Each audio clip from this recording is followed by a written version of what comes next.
Hey everybody, what's going on? I just wanted to make a real quick video and give you guys a couple of little tips that I'm using throughout this to get Harvest Jack on a free-to-play scale. If you saw my last video covering the event, you know that I'm going after him free-to-play.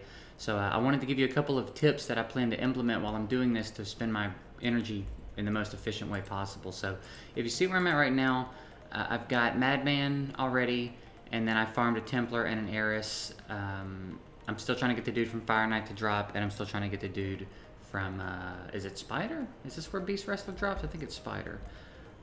I didn't need Ghoulish Ranger. I was just farming Dragon initially when the Dungeon Diver event started.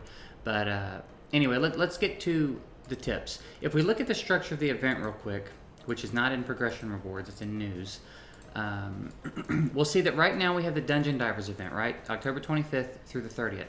Now on October 28th, the Champion Training Tournament and the Champion Training event both start. Now, if you don't have Templar, Heiress, and Muckstalker from campaign, don't try to get them right now.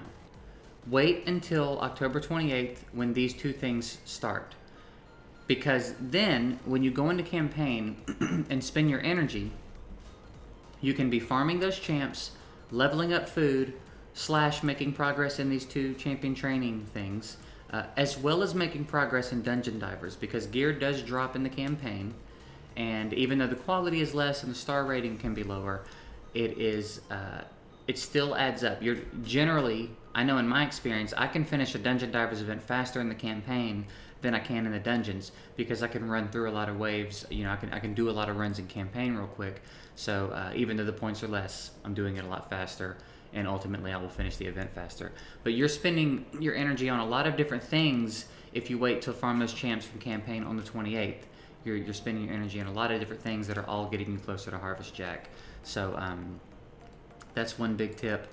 Arena, I don't think is going to be that big of a deal. We get a pretty good amount of arena currency in this game, and I don't think it's going to be that bad. Set a weak defense if you can't farm comfortably at high levels. Let people knock you down. Farm your way back up. Let people knock you down. I don't think it'll be that big of a deal to do to knock out the arena one.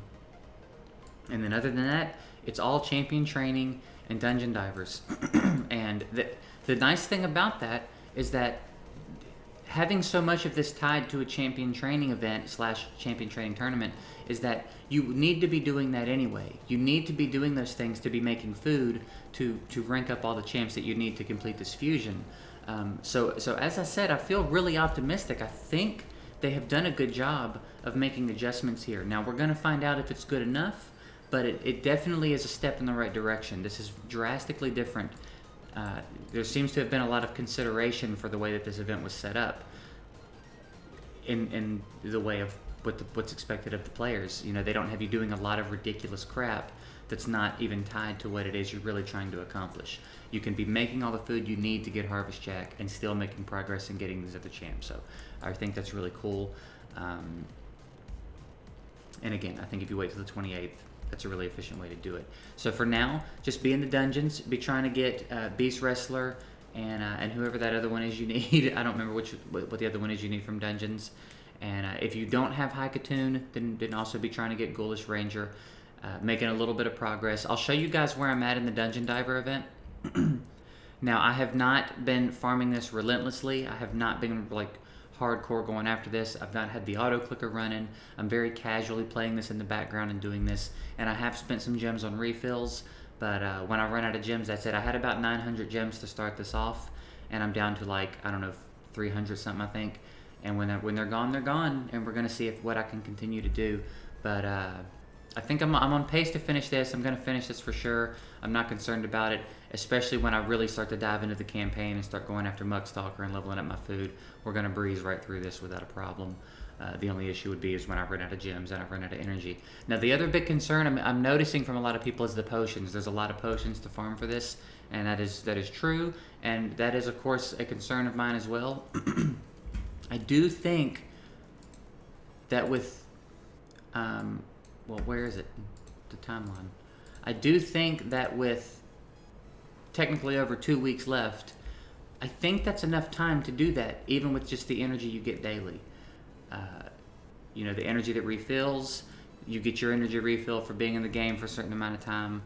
I think it's going to be possible. It's going to be tight. Maybe you won't get him till close to the end of the event, but if you focus getting the champs early on, focus getting the potions and leveling up the food for the rest of the event, I think you're going to arrive on time. You know what I mean? I do think it's doable. You just have to shift your focus from any progression that you're trying to attain to getting this champion. If you want to get him, that's what it's going to be. Tunnel vision, everything you do should be getting you closer to Harvest Jack, and I do think it's possible. We will find out because I'm about to run out of gems, and that's going to be that. I'm not refilling, so that's it. I hope there's a little bit of point. Like I said, I know there's a lot of players of different levels trying to do this, so I'm sure a lot of you are doing things similar to what I said, or maybe you have your own things that are efficient. If you do have some ideas I didn't talk about, drop them below. The more information we have down there for everybody, the better. Lots of different people trying to do this at different levels, and you never know what's going to be helpful to somebody. So any insight you have on this, it would be great if you threw that down in the comments, and we'll see. Like I said, I'm feeling good about it. I think I'm on pace. I swear I had Beast Wrestler. I swear that dude dropped from Spider. It's maybe I screwed up and fed him. Maybe. I don't think I did that. But it's driving me crazy. I would have sworn I had that dude, but whatever. We'll get him again. And we'll eventually get that guy to drop from Fire Knight. So that's it. Don't want this to be a super long video. I just wanted to give some players that maybe are not sure how to be the most efficient in this event some tips on how to be a little more efficient. So hopefully it was helpful. Also, real quick, if you guys haven't seen the last video I put up, the DJ RNG diss track to the players, go check that out. I'm pretty excited about it. I've spent a lot of time working on it. The feedback has been really great, which I really appreciate. You guys really are awesome. So if you haven't seen that, I'm going to put it in the end card of this video, so go check that out. And other than that, I hope this was helpful. Let me know how you guys are doing on this, and I'll update you guys again in a few days on like where we're at, how we're looking, and how I think overall things are going to end with this event for me and all that stuff. So thanks for watching. See you guys next time.